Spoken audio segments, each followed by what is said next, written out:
You're watching Cable 2.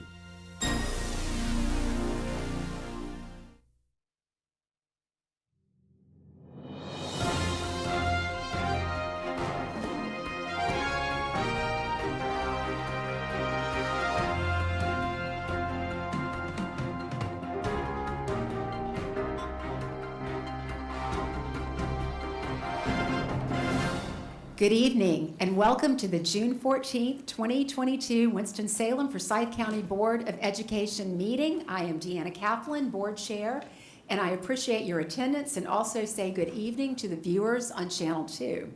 Will you please rise as we start the meeting with a Pledge of Allegiance followed by our invocation by Vice Chair Calvert Hayes.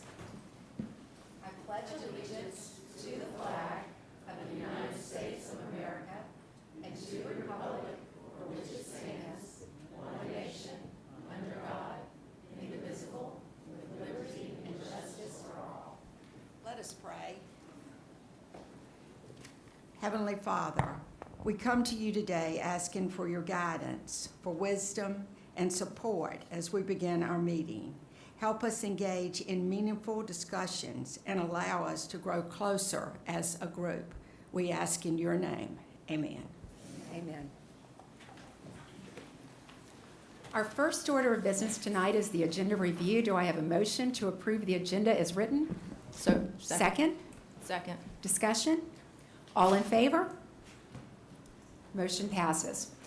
Our next order of business is our special recognitions. First, on behalf of the board, I would like to recognize the recipient of the Cash Ibrahim Scholarship.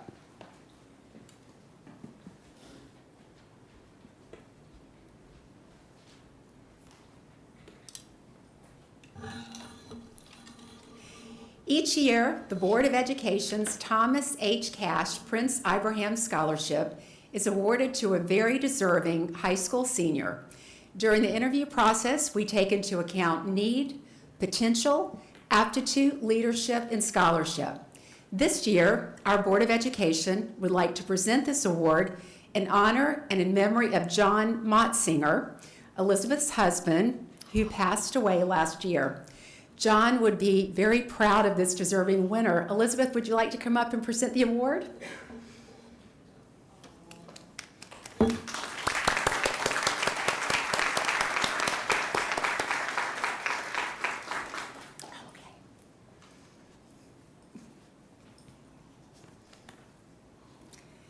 So, there it is. This year's award. My husband loved children and just would want the brightest future in the world for you. Thank you. Thank you so much. So incredible. And if you'd like to come through and oh, and Callie? Oh, I'm sorry. Callie Wicker. Sorry, for Atkins High School. Callie Wicker.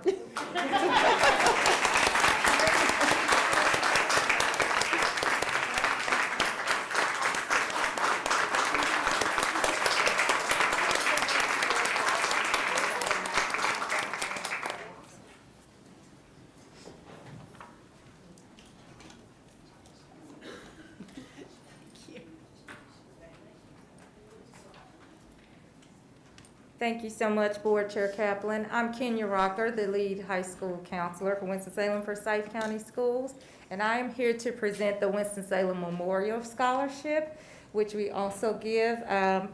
With the Cash Ibrahim Scholarship, it too was established by the Board of Education to honor past educators and school board members. This year's scholarship will go to Mr. Eddie De La Cruz, if he will join me.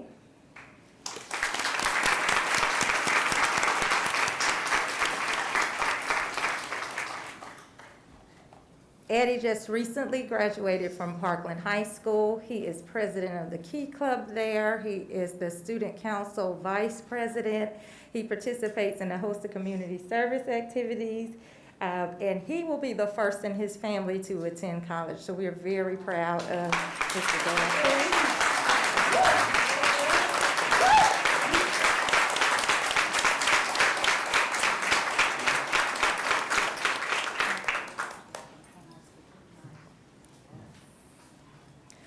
Both the Cash Abraham Award and the Winston-Salem Memorial Scholarship are in the amount of $1,000 each.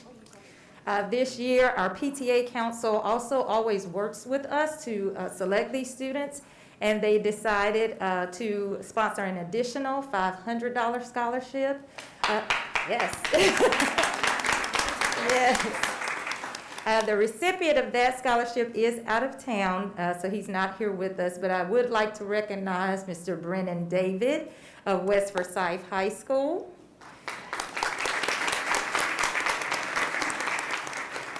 And Brennan is the captain of the football team. He serves as an ambassador to students with exceptionalities. He will attend North Carolina A&T State University, and he will also receive a partial football scholarship. Yes. And Eddie De La Cruz will be attending UNC Charlotte, majoring in kinesiology with the career goal of physical therapy. And Callie Wicker will attend American University. Thank you. Thank you so much for giving all of that great detail as well. Next, our Poet Laureate, first place winner, presented by Carol Chandler.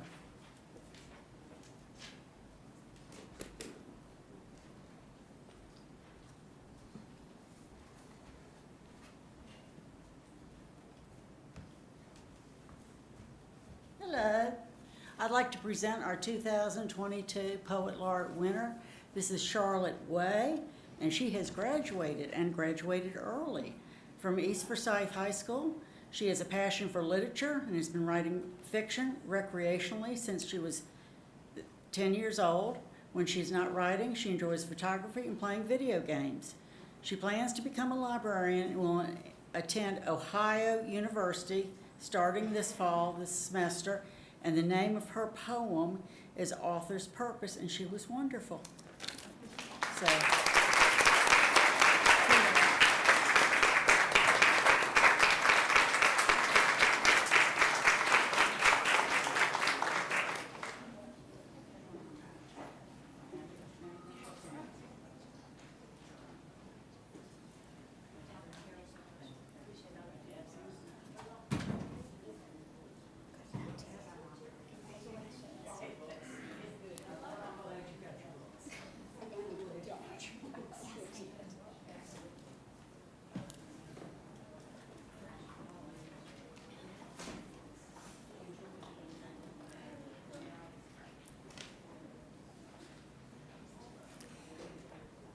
Next are the Dr. Maya Angelou essay contest winners, presented by Nicolette Grant and Talitha Vickers.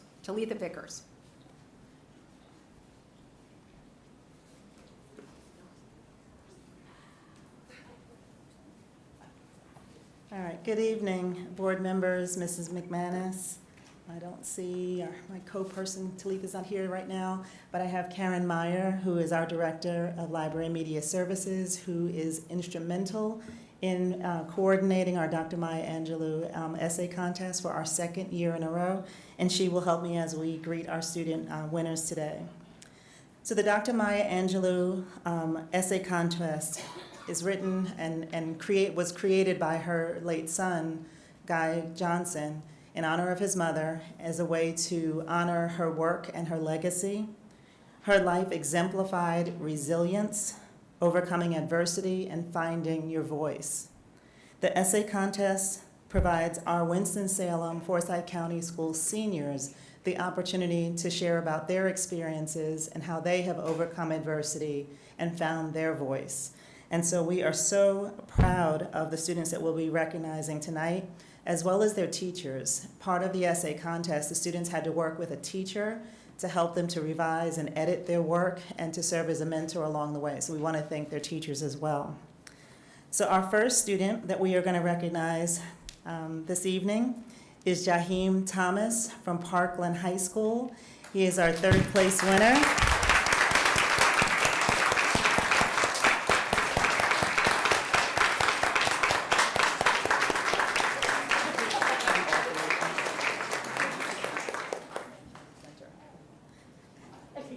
right there. Stand towards the center. He's going to stand towards the center as we call out the other two winners. Right there is good. He's good. He's good. Jaheim did a fantastic job of writing and sharing his voice. I was so impressed, especially by your opening of your essay and how you closed your essay about what it's like to be a black man in America. And I was also so impressed by the fact that you wanted people to know you as more than the stereotypes that are put on black men, and that you are so much more and you have so much more potential. And I was just so, and all of the judges were just so proud of your essay. Jaheim is our third place winner and will win $1,800 for his essay. Checks will be given Friday. Our second place winner, Kiana Anthony from Atkins High School.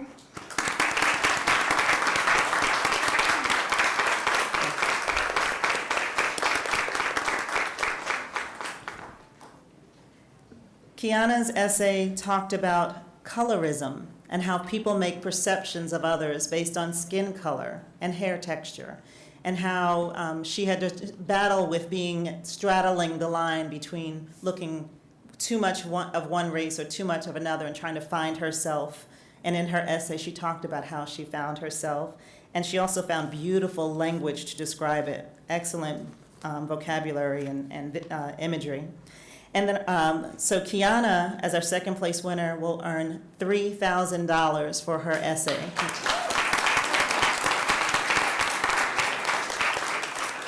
And our first place winner, Olivia Alexandria from Reagan High School.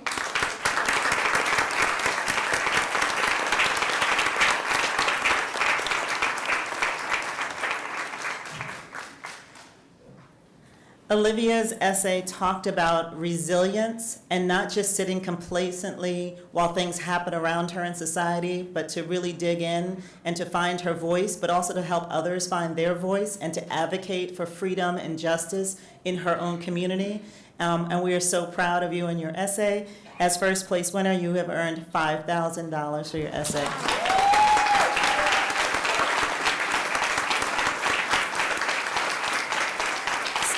So finally, I just wanted to say to all three students, we see you, we hear you, we are proud of you. All three students graduated last week from their high schools. Olivia will be going off to Washington, D.C., American University. Kiana will be going to UNC Charlotte. And I am working with Jaheim to get him a job in our school district. So I'm working on it. Congratulations to all three of them. Congratulations.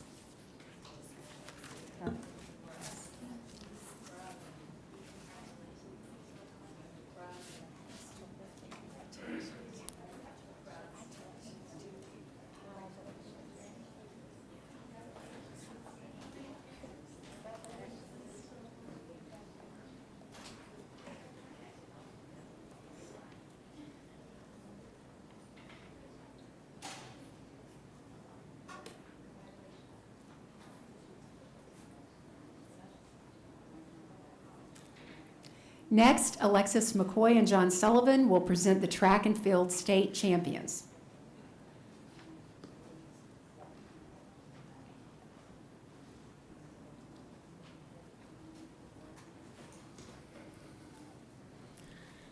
Good evening, Chair Kaplan, Ms. McManus, members of the board. Thank you for inviting us here as we celebrate and recognize our North Carolina High School Athletic Association Spring Outdoor Track and Field Champions. Our first champion is from the 1A division, Winston-Salem Prep, Demasia Ortiz, who won the 400-meter dash.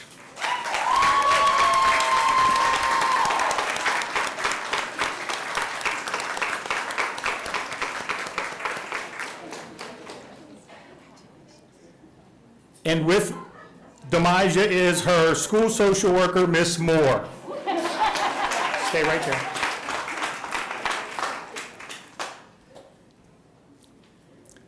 Next, we recognize in the 4A girls division from Parkland High School, Aja Mumford, who won the triple jump and the long jump.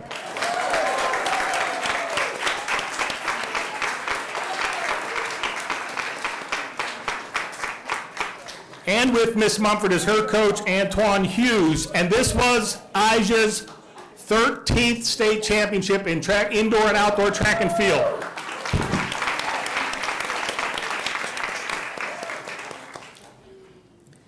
Next, we have in the girls 4A division from Reagan High School, Cora Busick, who won the discus and the shot put in the wheelchair.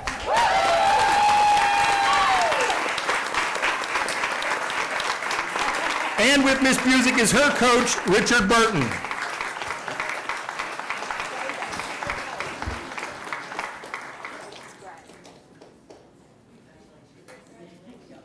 I'd also like to recognize the students that have not made it this evening, because I've heard they're at the beach.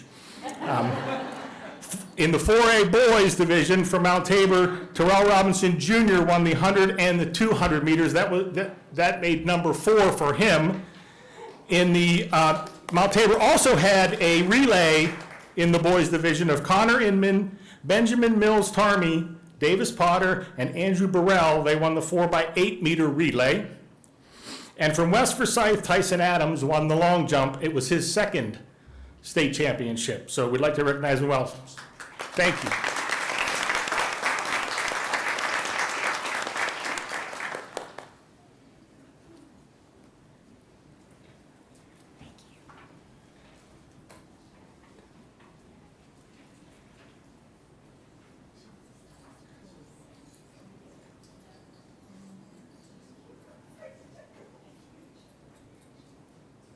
Last but not least, Andrew Kraft will present the MPA Superior Ranking Band Directors.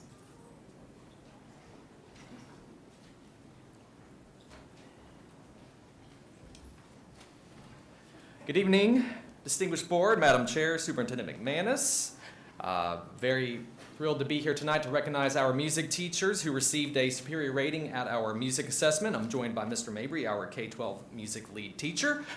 Music performance adjudication is a performance assessment for secondary band, chorus, and orchestra programs and provides teachers and students with feedback and a rating. MPA events in North Carolina are sponsored by the North Carolina Music Educators Association or the North Carolina Bandmasters Association. And ensembles perform selections from an approved list for a panel of judges, and they'll sight read a piece that they've never seen before, and then all those ratings are combined for one final rating, a superior, which is an A, an excellent, a B, and so on and so forth. So we'll recognize the directors of these programs who are here tonight. Several of them had multiple ensembles.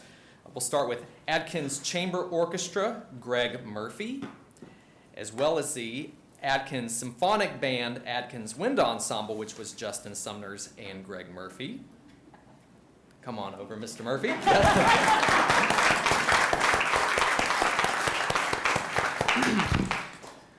We have the Haynes Magnet School Advanced Band under the direction of Mary Catherine Bowman-Choate and Greg Murphy, as well as the Haynes Magnet Jazz Ensemble under the direction of Mary Catherine Bowman-Choate.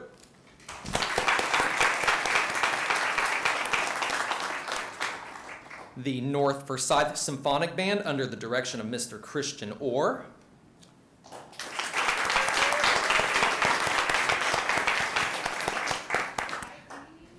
The Paisley IB Orchestra under the direction of Fabrice Damraj.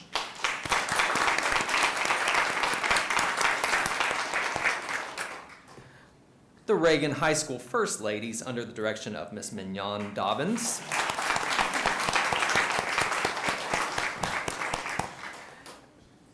The Reagan High School Wind Ensemble, Jazz Ensemble 1, Jazz Combo, Concert Band, and Symphonic Band under the direction of Mr. Robert Johnston.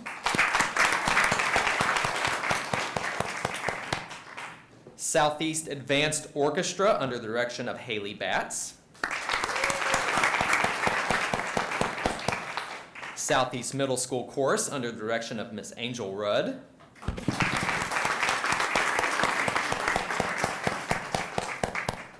Walkertown High School and Middle School Band, two different bands under the direction of Mr. Quincy Lundy.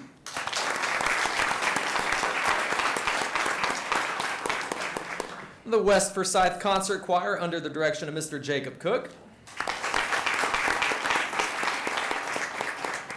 And last but certainly not least, the West Forsyth Symphonic Band and Wind Ensemble under the direction of Patricia Hughes Ball.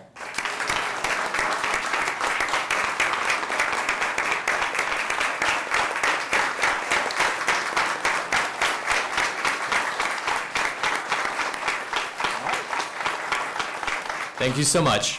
Okay.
At this time, we will hear public comments on the agenda items. The instructions for this section were on the sheet as you signed up.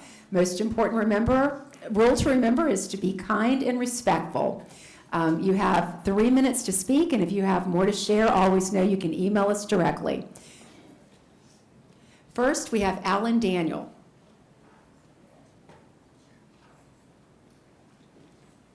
Good evening, Chair Kaplan, members of the board, and Ms. McManus. I'd like to talk about the Code of Conduct. The goal of the new Code of Conduct, as stated, is to reduce the exclusionary discipline among certain demographics. That is a laudable goal, but it can be accomplished without a 77-page document. Engaging Schools, the organization which facilitated the document, has a history of accomplishing that goal in districts where they have been involved. What is troubling is that in those same districts, there is no corresponding improvement in academic outcomes. The main reason given for reducing exclusionary discipline is that students cannot learn if they are not in class. Thus, if they are in class, there should be more learning, thus better outcomes. Let's be honest. There are two ways to reduce exclusionary discipline. One, reduce disruptive behavior in the classroom. Or two, ignore disruptive behavior in the classroom. Only ignoring disruptive behavior would result in no improvement in outcome. Two things concern me. One, the public has not been privy to any amendments that have been made to the document since the public forums.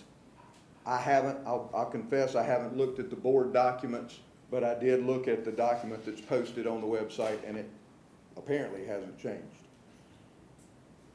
And no one in over a year has seen fit to separate the rights and responsibilities of staff. There are 7 rights and 3 pages of responsibility for staff.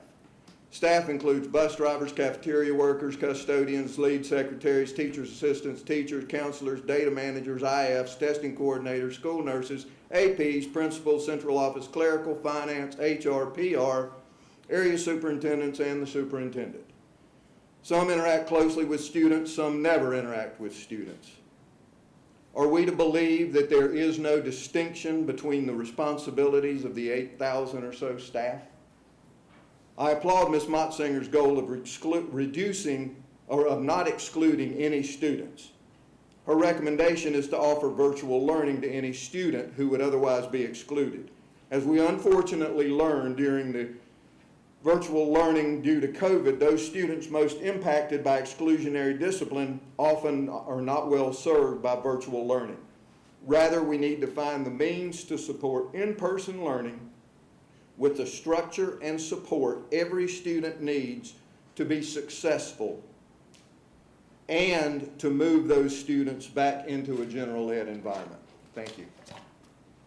Thank you. Next, Rhonda Mays. Greetings, Chairwoman Kaplan, the board, and Superintendent McManus.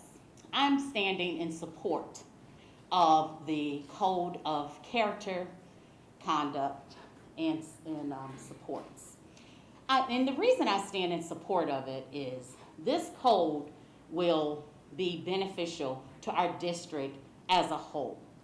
Every student in our district will be impacted by this code because we're going to be looking at changing the way we view our students and interact with our students in the district. That we talk about equality and making certain that all of our students have equal access. Well, they can't have equal access if they're not in school. We have to find ways to make certain that we are having an environment where students are feeling welcomed, and that when things are not in alignment, that everyone takes responsibility for how we correct it. And we are supporting the students who may find themselves out of sync with what they need to be doing at the time. We're not just throwing them off to the side, but we're helping them find other ways to deal with the situation or to approach a situation. So please, let's start. This is not perfect, but we have a good foundation to work with, and we can begin to be a unified district. The other part that I like about this is that we all throughout the district will receive the same training, and that it's not a one and done. It's going to be looked at on a continuous basis, and you're going to have other opportunities to ask questions and to find ways to strengthen your skills as educators in our district. And we're also going to be including the parents. That is so important, because when we have the support of families on the goals and objectives in our district, our students do better. But if parents, community, and our students don't have a clear understanding of what we're doing and how we want to do it, then we're not in alignment and we're not on the same page.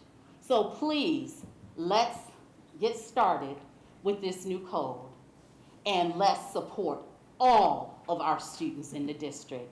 Thank you for your time. Thank you. Valerie Glass.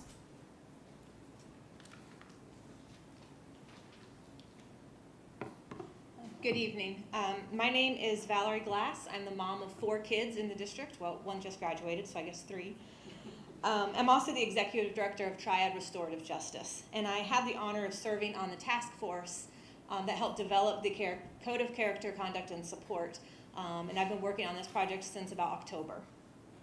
I feel that this code is better than what we currently have. We desperately need some cohesiveness across the district, and this is a step in the right direction, but I feel that there's still a lot of work that needs to be done on the code.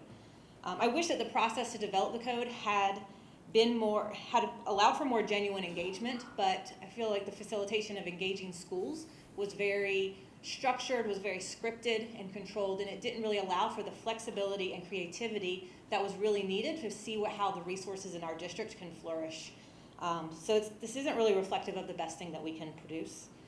But I've had to appreciate the conversations I've had with staff members about their commitment to ongoing evaluation, continuous improvement, and revisiting and adjusting the code annually. I think that's a crucial component to this work. However, the main point of what I want to share about today is community accountability. We are all accountable to create a safe community for our children to grow up in. This is not something that rests solely on the shoulders of our school district. This is a community responsibility.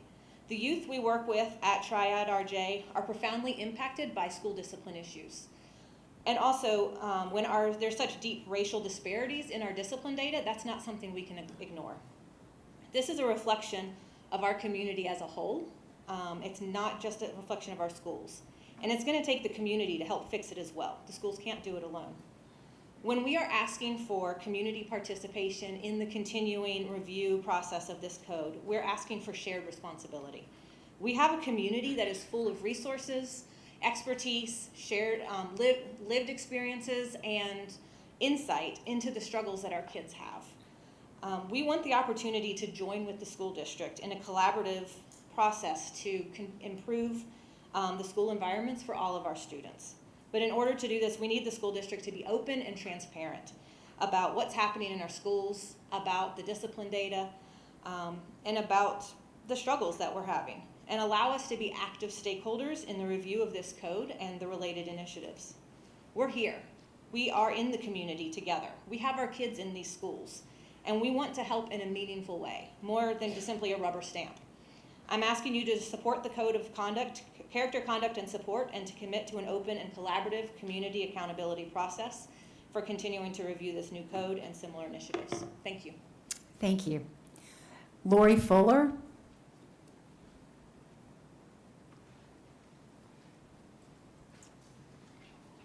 Good evening, everyone. My name is Lori Fuller. I'm a parent of a Winston-Salem, Forsyth County rising senior, go Camels, and the facilitator of the Forsyth County School Justice Partnership.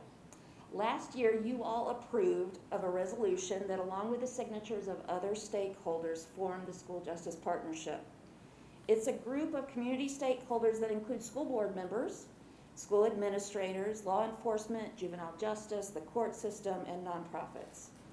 The purpose is to create a culture that is supportive of the school system and the community in their efforts to reduce the number of suspensions, expulsions, and referrals to the justice system while maintaining school safety and order.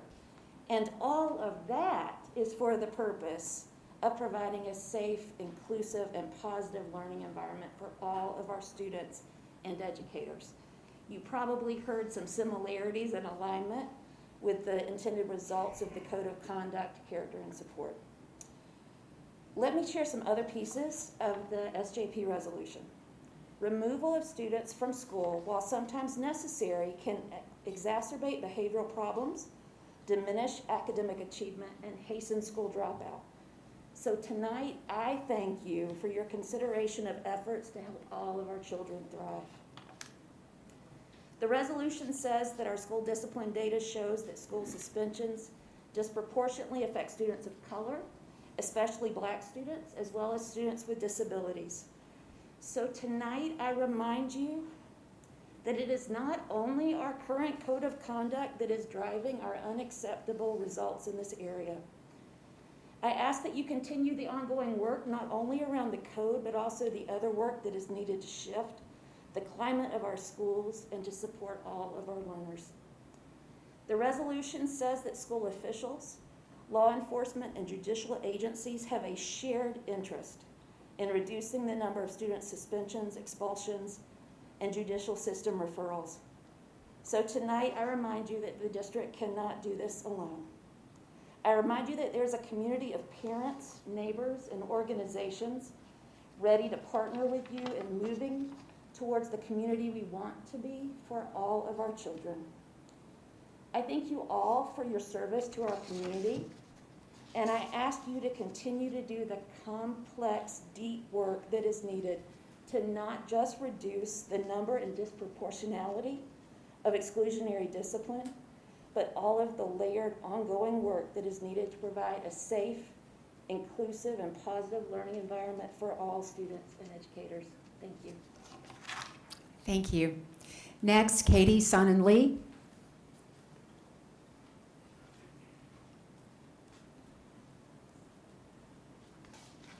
Good evening, school board members and superintendent. My name is Katie Sonnenlee. I'm the vice president of the Board for Action for Equity. I want to echo a lot of what was just said about the Code of Conduct, and we encourage you to approve it tonight and continue this ongoing process of continuous improvement. In the code, there is written to have a yearly review and revision process. We want to make sure that's really strong. We strongly support passing the Student Code of Conduct, and we look forward to working with the district to strengthen it so that it best serves the holistic needs of our students and advances the goal that every child receives a sound, basic education in North Carolina. Second, I want to speak about Ashley Elementary, which is on the agenda for the design costs for the architects and engineers. As you know, Ashley has been a hot topic in the last several years. We have had reports of mold since early 2000s in the school. Now we're looking from a 2016 bond, it's 2022, looking at just doing some design work. Hopefully we can move this into an actual building at some point, probably opening, I'm guessing 10 years after the civil rights complaint with the federal government about this school. As we are doing this design process, what we really want to see, Action for Equity has been having lots and lots of meetings and discussions with community members, talking to them directly, parents, neighbors, the kids themselves, the staff, to see what it is they need and they would like to see in their school. The biggest thing we hear is that we need a school that's going to serve the whole child, the whole school, and the whole community. It needs to be a community school model, a real hub for the neighborhood that can provide, like Valerie said, we can't just look at just the district, right? We need you all to partner with the city or the county health department, the city to provide services as well for health, for food. There's not a grocery store nearby that's walking distance. If kids are hungry, they're not going to be able to learn. If kids aren't well, they're not going to be able to learn. We need all of these services in this area. There is funding for that out there, and we need to look into it and make sure that y'all are partnering with all the other government entities in the area of Ashley. Also, this is the city of arts and innovation. So let's use this opportunity to create something innovative in one of our school communities that really needs it most. Research shows that a well-designed school environment can impact student learning progress by 25%. And the difference between a student in the best designed classroom and in the worst designed classroom was equal to the progress of a typical student makes over an entire academic year. Let's not do a cookie cutter, concrete boxes. Let's do something amazing for this neighborhood that needs it the most and for these kids who deserve the best education we can provide for them. Thank you. Next, our next order of business is the superintendent's update.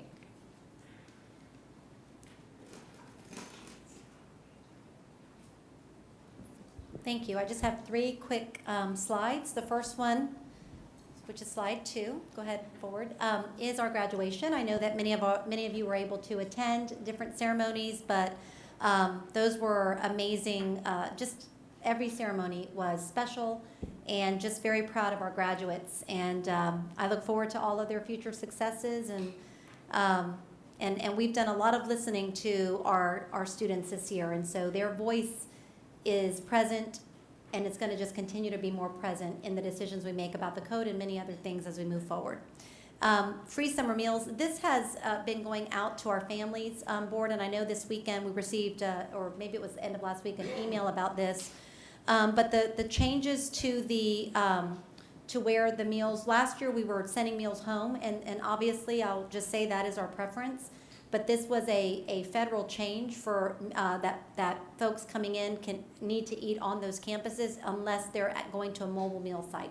So just so you know, that was a federal change, but we are so excited that we get the opportunity to do this, and we hope that a lot of our families will take advantage of the breakfast and lunch meals that are being served throughout our district. I think our website has more information about the exact locations. And then also, for the next 3 days, we will be in a Leadership Institute with all of our principals, assistant principals, and central office staff. So we're very excited about that starting tomorrow morning and going through Friday. So 3 days of learning to be able to give our folks time to plan for a great start in August. So thank you. Thank you. Our next item, our next order of business is discussion items. Our first item for discussion is the Freedom Schools 2-year contract presented by Cheryl Wright, Director of Extended Day Programs.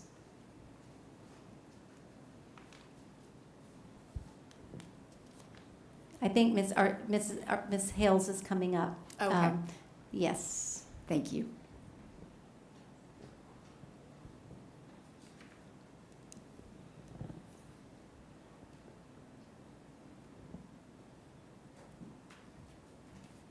Good evening.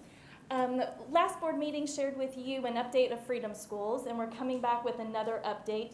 It's more of logistical, but bringing to you a 2-year contract that will be with the Winston-Salem Freedom Schools. That will be for the next 2 summers, supporting multiple sites with our students with a focus on literacy and following the Children's Defense Fund program for Freedom Schools. We're doing 2 years, making the investment in those communities with those students. We are using ESSER funds in the collaboration with our community partners. Any questions? Just a comment. Thank you so much for working with the community in this way and making this more seamless. So I appreciate it very much. Certainly.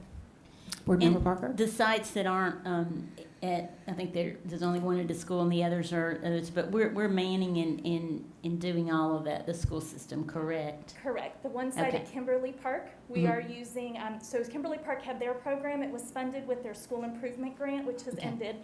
But we have, are using our ESSER funds to support that school, just like our community sites. All right, great, thank you. You're welcome. Any more questions? Okay, thank you. Our next discussion item is the contract with Invo presented by Dr. Corliss Thompson-Drew, Director of Psychological Services. Good evening, Chairwoman, members of the board, Mrs. McManus. So this is a contract with Invo Healthcare Associates. We had a request for proposals, went out in the fall, encouraging people to apply to provide school psychological services. So we selected Invo. They have been in business since 1993, serving 29 states. They actually are in Guilford County and another county here in North Carolina. They provide mental health and behavioral services, of course, to meet the need of all special needs kids. And what this is a different way for us to attract people to the district. What we've been doing have not been very successful in our traditional way. So they provide comprehensive solutions to really address the needs. School psychologists is a very high need. We have lots of demand and fewer bodies. So this is, again, a different way for us to just do some outreach and get people on board. And the way to do this is to provide a recruiting team. There's an actual recruiting team, there's a lead recruiter. They use database of related services providers who are often interested in doing this work. They do marketing campaigns, and they have relationships with some of the key external vendors, like some of our national organizations, so they can have more extended outreach than we can. So why are we even doing this? I think it's important to paint a picture for you. We have approximately 54,000 students in our schools. I'm not a math whiz, but let y'all do the math, right? So we have about 81 schools and programs. I have 22 school psychologists that serves K-12. I have 2 that serve our pre-K programs. The nationally recommended ratio for school psychologists to students is 1 for every 500 students. In Forsyth County, it's 1 to 2,400, just over 2,500. I like to say, what is our largest high school? West Forsyth. And the psychologist that serves West Forsyth also serves 2 other schools. So it gives you a picture as to why, we need to do this, and we need to think about different kinds of ways to have psychologists come on board. So what will Invo do for us? Again, they will do their sourcing. They will tap into their multiple sources, national organizations, independent practitioners, different organizations, APA, NAFS, and those kinds of things. They will pre-screen candidates for us, verify that they have the qualifications, and we have provided them with an actual job descriptions that we use for our school psychologists. So they'll verify those qualifications and credentials.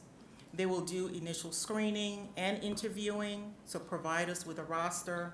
They will select only the ones that meet our qualifications, and then they provide onboarding and training. We will do the interviews and actually make the selections.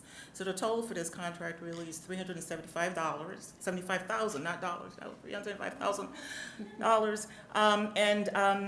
The cost is pretty steep, but we think it's well worth it. My staff is aware of that, so nobody's going to resign because they're not getting paid as much. We recognize that it's a high demand having people come in. One of the reasons that this is so very important, we're all aware of the increased needs behaviorally, mental health. We advocate and try to practice a comprehensive service model. So what does that mean? Psychologists are more than testers. You know, we provide mental health support services, we do a lot of consultation, there's crisis intervention, suicide, the whole gamut, comprehensively, that's the model that we do. But with the psychologists that we have and the increased demand, it is very hard pressed for them to provide comprehensive services. So this is, again, one other way, a non-traditional way of getting people on board. And our hope and our desire is that they will come here, they would like the district, they will see what a fantastic department we have, and will choose to stay beyond the term of their contract. So I will certainly hope for you to support that. Any questions? Yes, ma'am. First, thank you so much for all you do for our kids. You're quite welcome. And for all of our psychologists and counselors who have really gone above and beyond this year. My question is on school psychologists. Are we required to have people who have like masters or PhDs in psychology? Is there any opening for like MSWs or counselors? Yes, so to be a school psychologist, any state in the US, you have to go through a school psychology program, training program. So it has to be school psychology.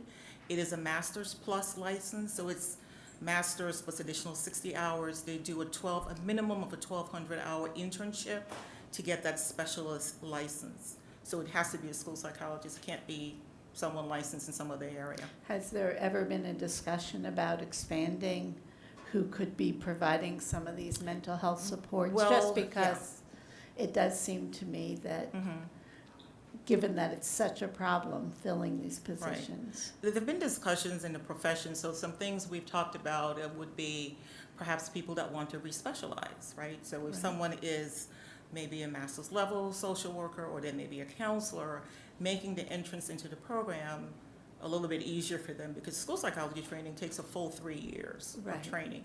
So if someone wanted to respecialize, and perhaps if they've already had like the counseling courses, for example, they would then only need to take the educational courses and the testing courses. So there's been that kind of discussion in the field.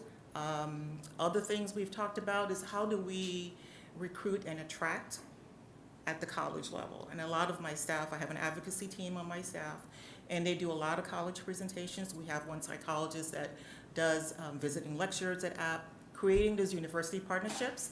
We do some targeted outreach to certain schools across the country. We are particularly impacted in the Southeast. We have fewer school psychology programs in the Southeast. There are more in the Northeast, so that's where we actually tend to draw our interns. But so we've talked about respecialization as definitely the one place so we can increase the pipeline, and also increasing the number of candidates that go into school psychology programs. Exactly. I was wondering how many graduate. Yeah, school psych programs are traditionally small. We are not one of those programs where you have 100 people come in and you sort of weed them out, right? You get your 15 to 20 people, and that's the cohort that goes through the entire 3 years. So we've always done it that way because it's very intense. You want to have those relationships. But we have talked about, perhaps we need to expand that, right? And have larger programs so we can have more people going through. Right, because it's really just concerning that I know people who are going into education in general, that pipeline is really being challenged right now, and it seems to me that master's levels programs where you're trained specifically to be in education must be harder and harder to recruit for. Yes, absolutely, all across the board. But these people, you believe, can help bring some folks in. Yes, it's a different way of doing it. Traditionally, we're just going to post and do those kinds of things, but they have greater resources to really find those people, and bring people in and pay them premium. And then again, our desire is that they will see that this is really a district worth being in, and would want to stay following the contract, and we will have positions for them, right? So that's also a thing to do. Exactly, and it also, the state has increased the supplement for psychology scale. I don't know if they've increased the supplement. I know what they've done, the last that I looked at, is that they have made sure that there's at least one school psych position that's allotted for every district. In particular, districts like ours where our ratio is more than 1 to 2,100. So we are assured, they say, of getting at least one allotment, which is pretty new for the state. They never really allotted school psych positions. So this is a new thing. At the state level, they're also hiring, they're looking for a school psychologist, not a consultant, but someone who can be a recruiter. So they're looking at some larger efforts at the state level. This person will be directly responsible for recruiting, going out to different places and attracting people to the state. And what programs do we have in nearby where people can become school psychologists? Our closest is App State. And we have a long-standing informal relationship with them because their practicum interns come here every year. So we have App State as the closest, but all of their 5 universities, we have Eastern Carolina, Western Carolina, NC State just started a couple years ago their master's specialist program, and then at UNC Chapel Hill, there's this doctoral only. So anybody who really cares about children, you might want it, you're thinking about graduate school. That's You right. can go live in the mountains for a while. There you go. It's cool up there, people. It's not 100 degrees like it is today. Board Member Crowley? Yes, okay, so for the $375,000 fee, is there any kind of fill rate guarantee? Because I'm having some flashbacks of ESS, the firm that we contracted with to get substitute teachers that fell woefully short of what they promised us. So what's the fill rate guarantee for the fee? There is no fill rate. What they can do is just, make their recruitment, and if they're unable to place candidates, then of course we can't pay them for it, because that fee is based on the candidate selected and their payment per hour of the person that they have. So they produce nobody, they essentially don't get paid. Okay. Yeah. Okay. Board Member Barriana? So that was a question I had. So the contract, so we are, through this contract, we're not paying the full, because I see the cost it's $70 an hour, which Right. is a lot more than if we hired them internally, we would be able to pay. So are we are we paying to supplement that? Or how does No, that so work? this is how it works. So when you hire through an agency, a recruiting agency, their set fee is $70 per hour, right, for the psychologist. So what they will do, the psychologists work 40 hours a week, we will pay them, and then they pay the psychologist. They handle the salary, the reimbursements, the mileage, everything. We pay nothing but to the agency, and they actually pay that psychologist. So you're right, it's absolutely more than what we would pay for our salaried employees, but that's how it works. The billable hours is $70 per hour. And so do you have a number that we would normally pay, like that hourly rate, just so we can have a comparison? Like if we hired a psychologist internally, what's that hourly? I know they're on salary, but what would I don't know that? the hourly rate, because it varies based on the level of licensure, but it's not. So if you figure someone 70 hours, I know we did several years ago, we did have a contract through an agency, and the billable hours for the whole year came to half of the year was, I think, like $60,000. Well, our psychologist's average salary is probably around $60,000, $75,000 for the year. So it's much more. So can't give you the hourly rate for each person, but we can certainly get that information for you. And then lastly, so the total 300, how many psychologists are we expecting? Well, the 375 is what was budgeted for ESSER. So whoever they can find that doesn't go over that amount is what we will get. So we had it written in for 5, but we wrote it in for 5 with the idea that we would hire, but that was not successful. So my ask was, could we just go with an agency? So we had to use the same amount of money. Thank you. Oh, I just wanted to mention also is that there's all the benefits you don't pay when you're paying an hourly rate, and a significant portion of our staff salary goes to benefits, to retirement, to health insurance, to a bunch of things that these people are not entitled to at all. Right. We don't pay any of that, even mileage. We don't pay that travel back and forth. They said it's included, and that's it. Now they charge us $70 an hour. What they don't actually pay that them. person, I don't know, but we give them the money and they pay it. So that's Board the way it Member works. Parker?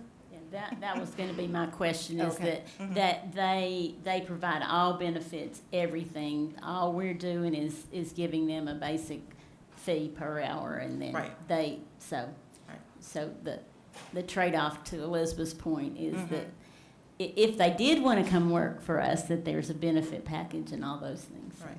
And as I said, we did this maybe about 3 years ago, and after her contract was up, we did have a position, and she has stayed with us, you know, and obviously it was worth her time. I mean, she moved out of state, she came here, and she continues to be with us. Any other questions? Okay, thank you. Okay, you're welcome. Next, Andrew Kraft, Chief Equity and Accountability Officer, will present the contract with Measurement, Inc.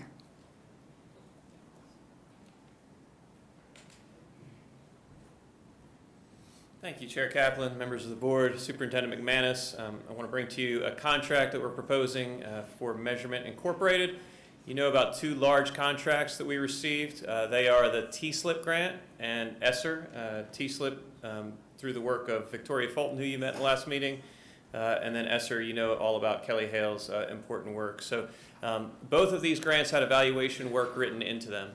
It's hard for us to find evaluators, and because of that, we're proposing, instead of hiring internal evaluators, who in this case would only be employed for a year or two based on the length of the grant, that instead we contract with Measurement, Inc. Let me be specific about what it is that we're going to ask Measurement, Inc. to do for us. These two programs have very specific projects within them. So you see on your screen there's some examples of the ESSER projects that are funded.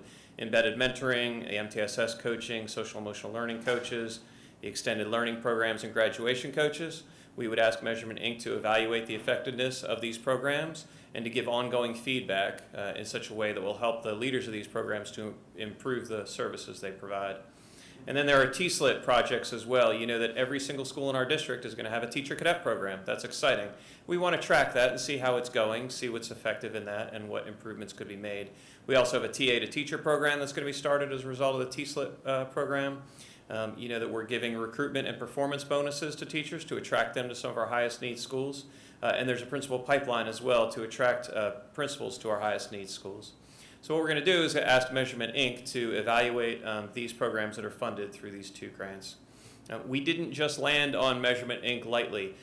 This went through a rigorous RFP process.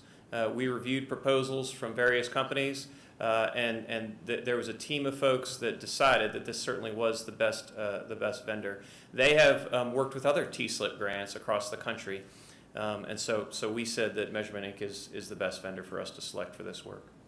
So they'll be doing work during the 22-23 school year pending the approval of this contract, and then if they do a good job, you'll see me back here a year from now to ask that they work for us one more year through the end of the grants. And so how are we paying for this? As I mentioned earlier, this money was budgeted into those grants. They were budgeted for positions, right? As I said, those positions were hard to fill, and so 50% is being paid for through the ESSER grant and 50% through the TSLIP grant. Again, money that was already budgeted in the grant application. So I'm happy to answer any questions you have. There's also two folks from Measurement, Inc. on the call if you'd like to direct questions to them. Any questions? Okay. Great. Thanks very much. Thank you very much. Next, Dr. Lionel Cato, Chief Officer of Learning Supports, will discuss the new Student Code of Character, Conduct, and Support. Good evening, Chair Kaplan, Superintendent McManus, board members, and members of our stakeholder community. I'm here to share the final draft version of our Student Code of Character, Conduct, and Support. We've had a lot of public feedback and a lot of meetings and a lot of everything. And so the final document was posted on the school board website last week for your review and as part of your school board packet. In order to achieve the goals that the district has set forth in our strategic plan and in other documents, we engaged over 300 stakeholders for the initial code draft. Since then, we've had about 170 online comments and feedback from 9 community forums and roughly another 100 stakeholders from our community in making some revisions to our code. And so it's a very inclusive process, as I just outlined. And in response to some of the feedback that we received, There's been the integration of those 400 pieces of feedback in some cases, in many cases, shifts in language to match our district context and improve accessibility to our stakeholders, identifying keywords for definition in our glossary, and within text boxes within the code. Integration of a trauma-sensitive lens was something that we added as a result of community feedback and an emphasis on adult responsibility. Additionally, more recently, we've added more clarity in the rights and responsibilities section for students and staff. We've added additional language specific to students with disabilities. We added an statement on the important roles that SROs play in our buildings. We wanted to provide more specific definitions and guidance around out-of-school suspensions and out-of-school suspension section. And we made some additions to the Getting Help and Helping Others section. Those are just some high-level changes.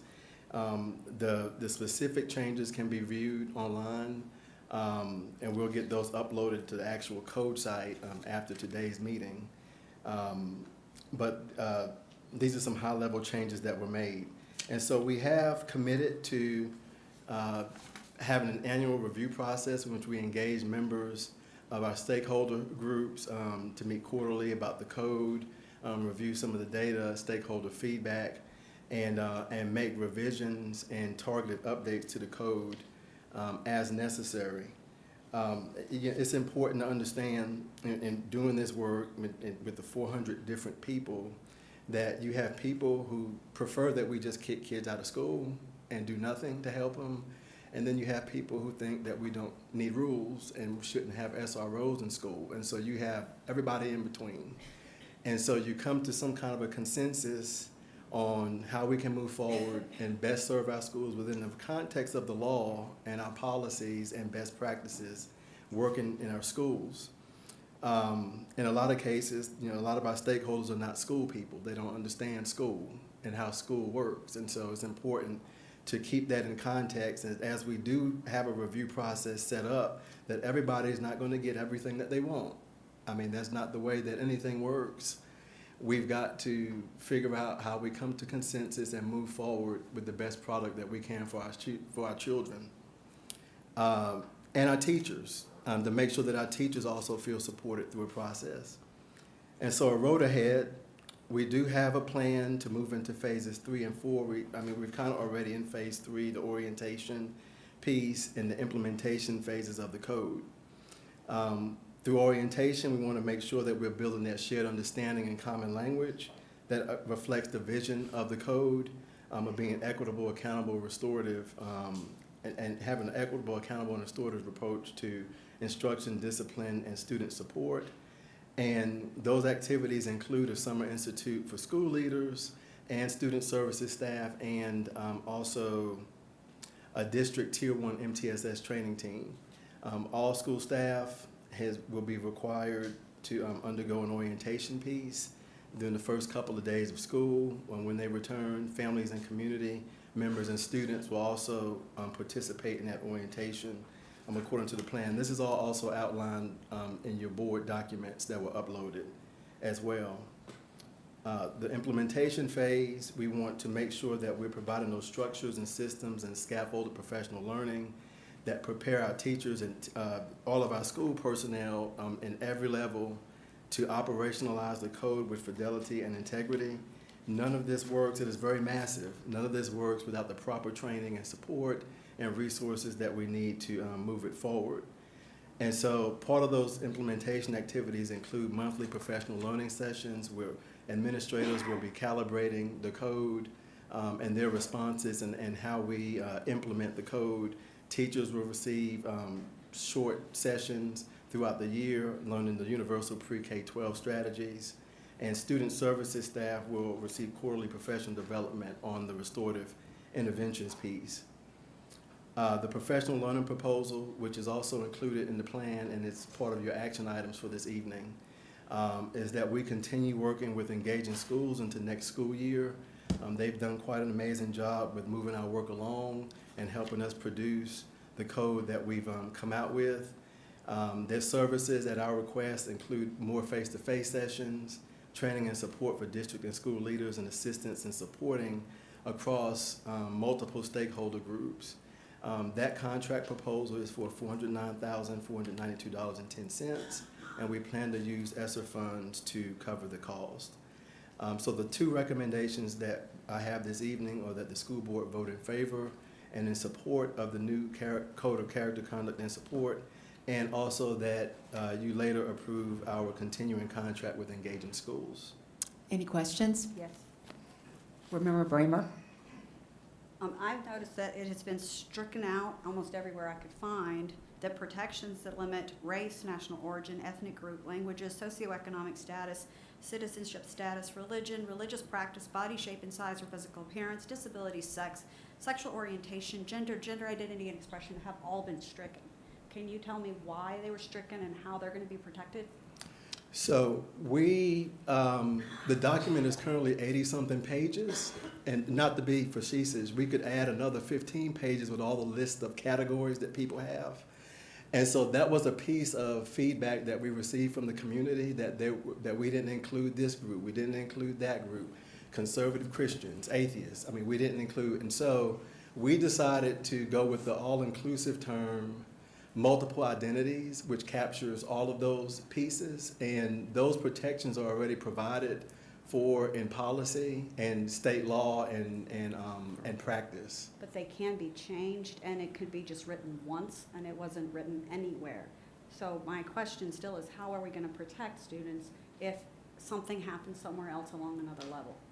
We still have policies and ARs that will still be in place that include those protections more specifically. Any other questions? Well, Board Member Bohannon? Thank you. And I think to that point, one of the reasons why I know I was in favor of that change is because the list seemed like it was exhaustive and it wasn't. And so having the more intersectional language allows it to be more inclusive as opposed to limiting. And I think to Dr. Cato's point, that does not negate our responsibility relative to federal, state, or even the local ARs or policy we have in place as a board to provide students with protection. We still have to be held accountable there. I just think that this language was just a little bit more general so that it could be inclusive. Board Member Motzinger? Yes. First, I want to thank the people in our district who worked so just relentlessly and faithfully on doing this work, because many of you have really given the last year of your life to making sure this happened, and I wanted to express appreciation for that. One of the things I feel pretty strongly about is that I hope that as this living document lives and keeps moving forward, that it's our district leadership that takes the lead role as opposed to, I want Engaging Schools to be a contractor for us, but it's our district and it's our kids, and I want to make sure that we elevate the people who work in our district and who work in our community, who know and love this place like no other. So I just want to make sure that we're doing that. Jim Waters, who funded the Waters Foundation, which is so much of the systems thinking work, he had a favorite systems thinking tool, which surprised me, and it was successive approximation. And his favorite systems thinking tool was try things, see how it turns out, adjust. Try the next thing, see how it turns out, adjust. And as long as there's the commitment from our senior staff and our community and our teachers and our students to keep using that process with good faith, I think that we have a real chance of being successful. Yes, ma'am. Thank you. I'd like to make one comment to follow up on Board Member Motzinger's comment about the staff, building capacity of the staff. So, the code has many parts. So part of the training with Engaging Schools is really around, you saw on the slide, the things they're going to focus on, but this does not work in isolation of some other training that's happening at the same time. And you all supported a contract think it was maybe a couple weeks ago, with the Center for Trauma Resilient Communities. And so they're working with our schools. They're already in about 3, but they're expanding that out to create trauma resilient schools, school cultures. And so they will actually, tomorrow, they are doing a breakout session at our institute with principals. So we're getting that training at the same time as creating the space for the social emotional learning and in class in our schools, also with behavior management strategies. All of this is happening at the same time. And I think the biggest message for us is that it is not one thing that's going to create the culture we need to create for our students. It's all of those things working together in kind of in a strategic and aligned fashion. So just so you know, the work with engaging schools is a big part of it, but there are other factors or other trainings that many different groups will be training. And the goal in all of that is building capacity. All of these companies do not want to be here, well, they might want to, but we don't want them here for the long haul. They're going to be here for a short term because we also have other community groups. We've been working with Triad Restorative Justice locally through School Justice Partnership, and they're amazing, and we want to continue to expand the work with our local groups as well. So just so you all know, I wanted to make sure that I said that they have a very specific purpose, and it doesn't mean it's all inclusive of all of the support that our teachers, our leaders, and that we need. Any other questions? Board Member Park, excuse me, Yeah. Board Member Crowley? Yeah, I've heard a lot of feedback from teachers who are very concerned that the new code lacks accountability or lacks consequences for actions. Can you give an example of a frequent infraction and how the old code would have addressed it and what how the new code would address it? So, I mean, a disruptive student in a classroom, after there's certain pieces, depending on what the disruption is, I mean, it could be anything. It could be something small. We've always expected teachers to handle things in the classroom as best of their ability.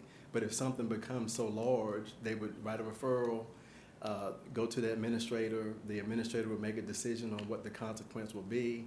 It could be anywhere from an ISS to an OSS, just like it always has been. You may not give as many days OSS because you're going to attach an intervention, perhaps, to kind of maybe get to the root cause of what is the disruption about? Is there some kind of conflict? Is there some kind of learning issue that they're not engaged? And then you work on that with the closing the loop piece of the referral process of following up with the student, parent, teacher, what have you, counselor, social worker, whatever individual has been called in to kind of assist with the issue. But I mean, there are definitely consequences involved. Good. I mean, I saw on page 67, there are still provisions for the immediate removal of a student from the classroom, and it didn't seem like it had to be that extreme to have that done. So I think that should be reassuring to staff to know that they're not going to be expected to try to teach with a disruption that's keeping all the other students from getting their education that they have a right to. I just have to make one more comment Sure. about that. So part of all the other training, the trauma resilience, trauma-informed schools, the culture training, restorative practices, restorative interventions, all of that will equip folks, because I'm just going to say that there is clear research that exclusionary, just removing kids doesn't help them or the other kids in the classroom. It is research. NEA has research out there about this. It is clear research, so does AIR and many. So our goal in this process is to get folks to build those clear relationships, as so many of our teachers do incredibly. Build those relationships, use restorative practices. If a kid is starting to show any kind of demonstration of issue, get the counselor involved, get the mentors involved, do all of those things so that the disruption, the major disruptions, we are not saying that a kid that is demonstrating violence or complete disrespect is going to be staying there, but we have to do more on the front end of this is what we're trying to achieve with the code. But there are clear consequences in this code. If anyone thinks there's not, read it, because there are. And actually, it's, yeah, that's all I'm going to say about that. But I will say a lot of this is how we get all of our educators, every one of them, to learn our children, to learn even triggers, to help, you know, and to try to meet them where they are, knowing that we have never, ever said in any of this that if you do something crazy or violent, that you might need to go out, and that's why if you look at some of the interventions, there are spaces for kids to go to do that. So again, I think that we're going to support all of our educators around this. We are. It is. But the goal of this is to try to keep our students in class, because if you look even at, and then I'll be quiet, I'm sorry, but I'm extremely passionate about this work. If you look at exclusionary practices that lead to suspensions, there is also research around suspensions and incarceration. So if we want to look at the students that are being incarcerated later, go back and look at the suspensions.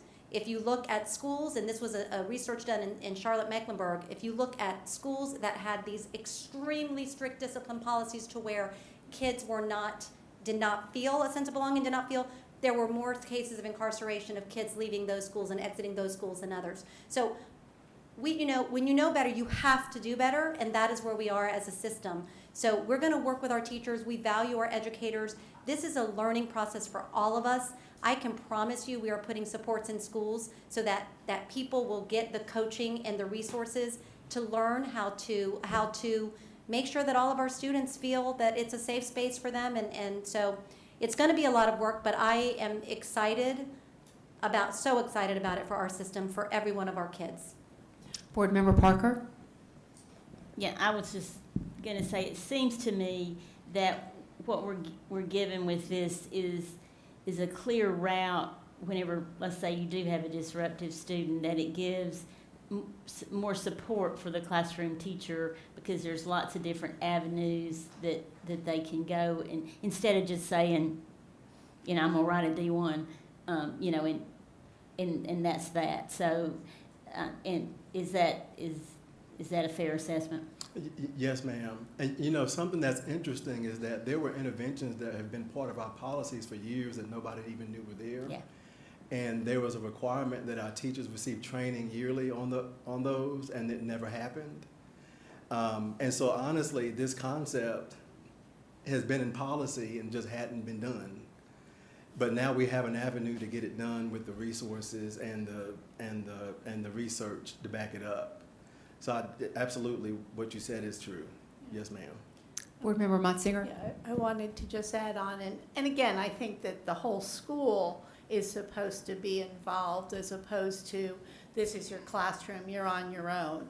It's really here are going to be supports, and that the school has to have people who engage with that. To Ms. Crowley's concern, I feel very strongly one of the reasons I wanted to make sure there is a virtual option is that there are indeed students who are not safe to be in the building for themselves or other students. And that I think this code needs to be clear that we want you in school. We want you in school. And if you're a threat to other people, for their safety, you can be excluded for a period of time. But our goal is never, we don't throw our students away, ever. They're always our students. As long as they are part of our district, we have to find a way to keep them engaged in learning through our district. Yes, ma'am. Any other questions? I had just a, so I think as Dr. Cato brought out, the current code has interventions, and there was supposed to be training and many things to go along with that. And I do believe that that passionately that staff feels that these 80-some pages are really gonna change lots of things. And I'm a little skeptical about that, because again, I think it took a year for us to put this document together, and yet we roll it out with, you know, specifically 2 days of training here, and I hear the superintendent saying that there are multiple levels of support that are coming, but it's all coming at one time. And so, you know, So I think there's definitely going to be, I just worry about the true support. We look at the plan many times, just like we look at something that comes to us, and we find later that really how it was implemented, or how it was implemented in every one of our schools, is very different. And some of our schools are already, they have been for a while, using restorative practices within their district, within their school. Yet some schools have never had that approach. So I think that where schools and where teachers and everyone's going to be is going to be really different for a little bit of time, because it seems like we're putting this in place and kind of learning as we're going. And so that's a big concern. I do think that what Ms. Montsinger said is that lifting up people within our district, I understand maybe the need for that, the contract to get things going, but then the ongoing piece in the district, and then the other piece that is, you know, we have students within for a very short amount of time, really within their week. And so I know we've talked a little bit about the family loop. We haven't really gotten into exactly what that looks like, but I mean, I think when we are talking about making these changes, I don't know that the school, I mean, there's, yes, you know, our discipline data is horrible when it comes to disparities for students of color. That needs to be changed. But, you know, I could tell you that I think that's a heart problem. I mean, I think we have adults in our district that have biases that they haven't figured out yet, or they have just issues, right? I really do. And I don't know that 80 pages of paper is going to change that. But I think the other piece to that is, what are we doing with our families to try to support that? And then so many people tonight talked about the community. Well, you know, families have to step up as well, and the communities have to step in. I think we're rolling something out. I don't think that we have the support already in place for our staff. I think they're going to be getting it as we are going, and then I think at the end of the day, I hope to see. You know, we're talking about follow-up and improvement and going back and forth. And so, you know, are we going to look specifically at teacher data and to say, maybe not year one, but as this is going on, and are there particularly schools or teachers who have really large discipline referrals, and what are we going to do with that, and how are we going to support them? And I don't know. I just have concerns about it. I think it's on paper, but then how it really plays out is going to be, I think, a little different. Yeah, and I will say that's like every plan that we have on paper. I can promise you it's not the 80 pages that's going to make the difference. The good thing about the 80 pages is it provides the consistent expectation, which is going to be critical. But to your point, Board Member Caudill-Jones, the implementation is going to be critical, and one of the key players in that implementation is our building principals, our administrative teams, which is why they're part of the process this summer, as well as we are paying schools to bring teachers, a team of teachers and staff back to plan for the implementation. Because what's going to be very important is from day one in pre-planning, from day one when students walk on our campuses this fall in August, that they already start, like there is a clear plan of attack. Of how we're going to implement everything, from bringing students into assemblies to starting to I said the beginning of school should be a party, not the end. The beginning should be, because that's when kids are coming back and we're excited to see them again. But there's a lot that's going to happen all throughout the summer. We're kicking off tomorrow with our building leaders to help them get some tools to start planning their back to school. And that time is critical, but then it's ongoing. And also, PD is not just in the summer. PD happens all year long, whether it be after school in team meetings, whether it be pushed into your PLTs, times that you're already meeting. But it's a team effort on that school. And what I can promise you, as a person that has lived through a transition like this with a staff as a building principal, without the district supports, there is a turning point that happens on your campus when everyone has bought into the idea of creating a restorative culture for kids. And we're going to give them the tools to get to that point. And at that point of ownership, you really will start to see a shift. But again, it's many layers of implementation, and it is not going to be perfect. And I just want everybody to know that right now. We're going to have to be able to say, teachers are going to have a place to talk. Kids are going to have a place to continue to talk. Building leaders need to be able to continue to talk so we can problem solve the issues that will come up. But again, we're committed to a very comprehensive implementation of this. But we know that our building leaders are critical to the success of this rollout. Any other questions? Yes.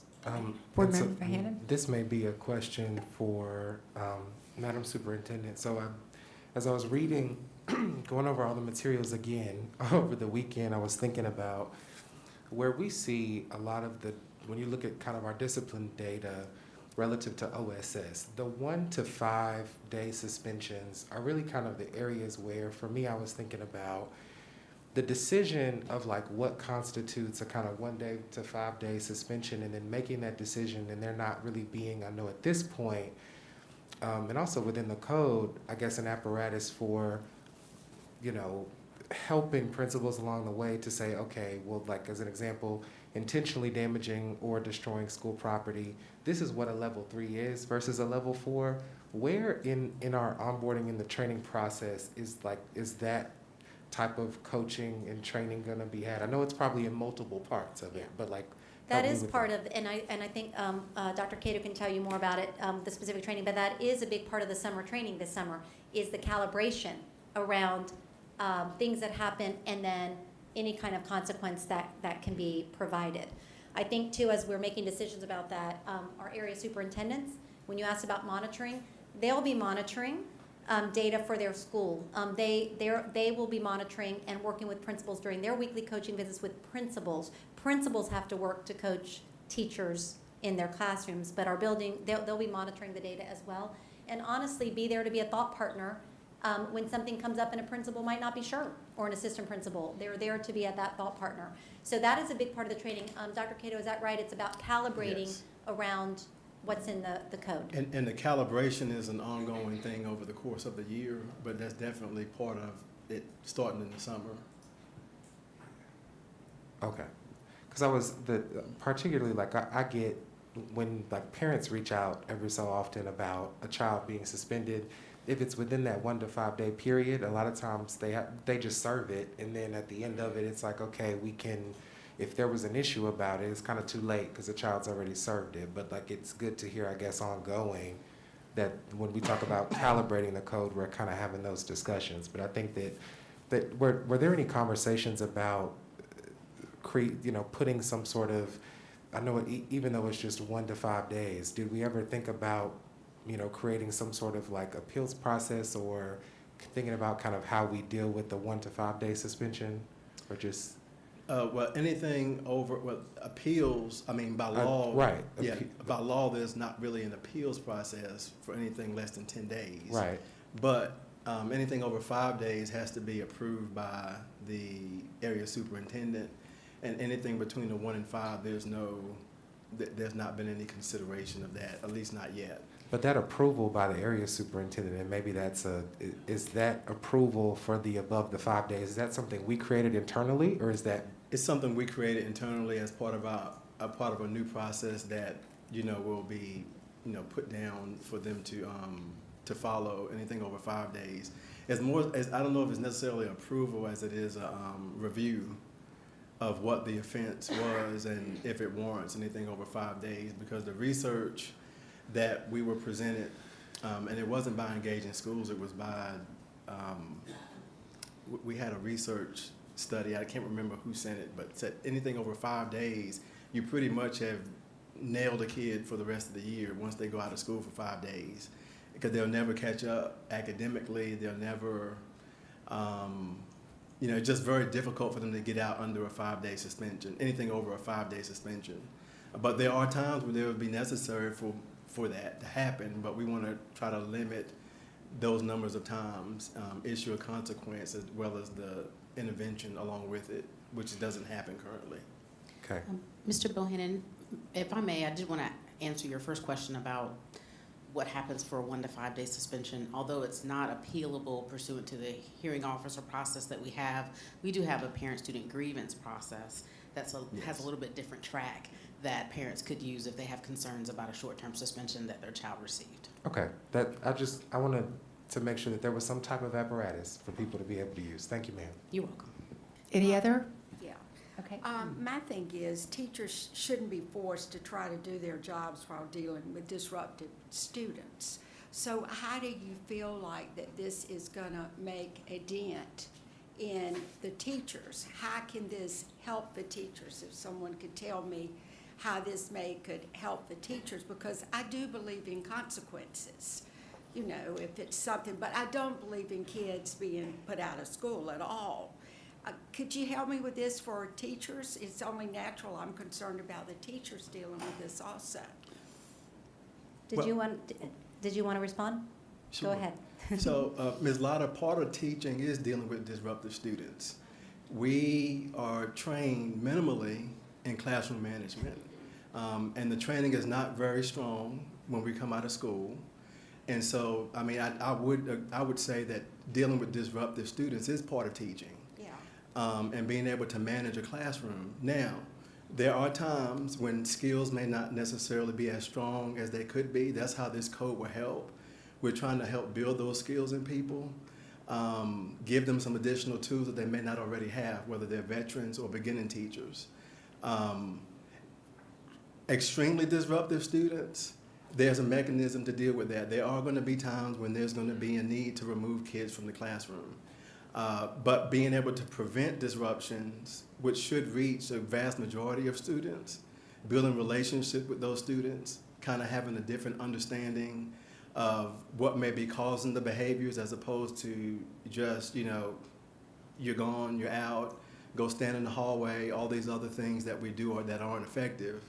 The code will give teachers an additional tool and administrators additional tools to be able to address and help prevent and limit and lessen some of those issues that do happen in the classroom. But there are going to be times when teachers, no matter how well trained they are, no matter how many skills they have, that they won't be able to manage disruption. But we want to make sure that those times are fewer than they have been in many cases. Thank you.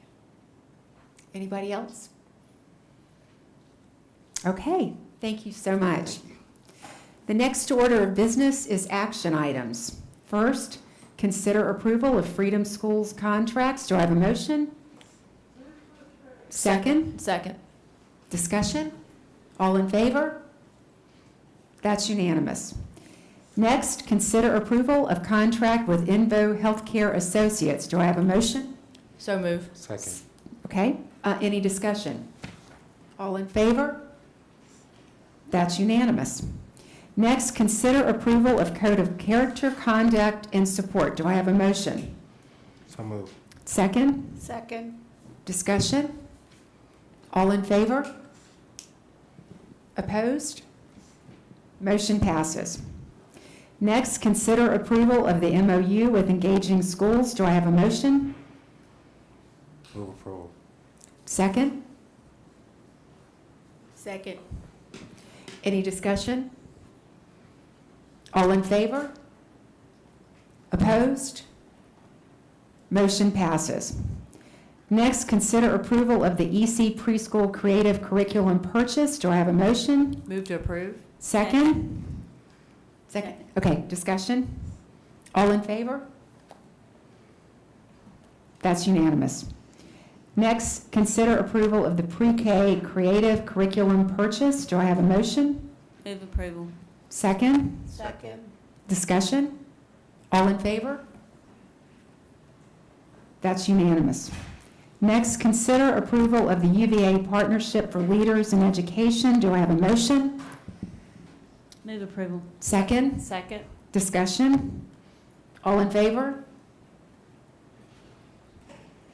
Okay, that's unanimous. Next, consider approval of the Carver High School Competition Gym Roof Replacement. Do I have a motion? Move to approve. Second? Second. Discussion? All in favor? That's unanimous.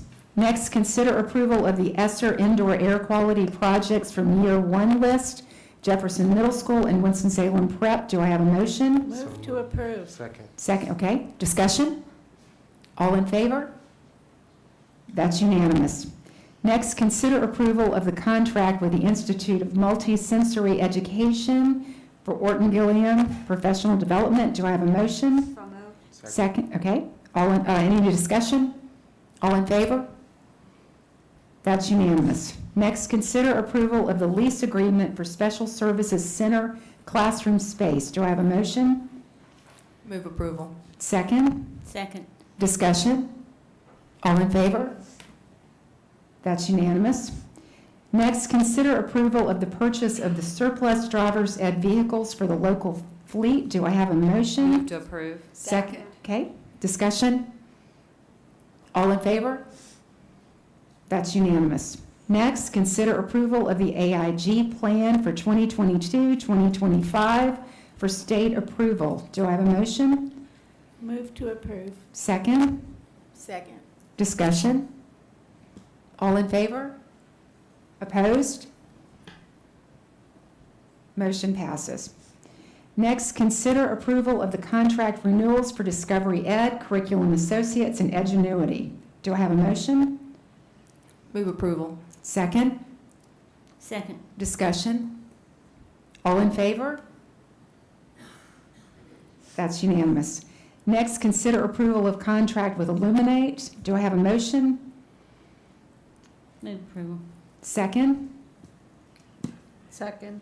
Discussion? All in favor? That's unanimous.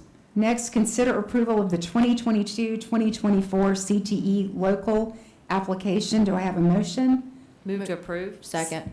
Okay, any discussion? All in favor? That's unanimous. Next, consider approval of the Kingswood School location and lease agreement with Winston-Salem State University. Do I have a motion? So moved. Second. Okay, discussion? All in favor? That's unanimous. Thank you. Our next order of business is, Catherine? sorry. Ms. Grant, I think, has something she would like to say Oh, okay. before we move on. Thank you. Sorry, I know it's out of order a little bit, but as you just approved our CTE plan, I'd love to be able to recognize Bruce Sherman, who Yes. after 42 years is retiring, and this was his last application.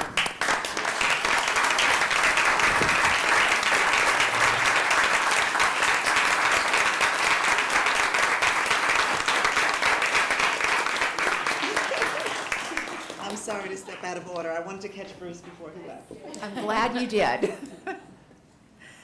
Thank you.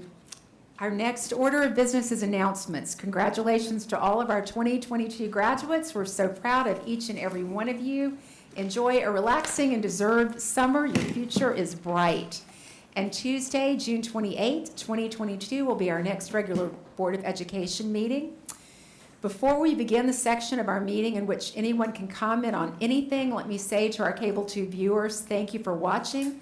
This will conclude our broadcast. At this time, we will open the meeting to those of you who have signed up. Thank you for joining us.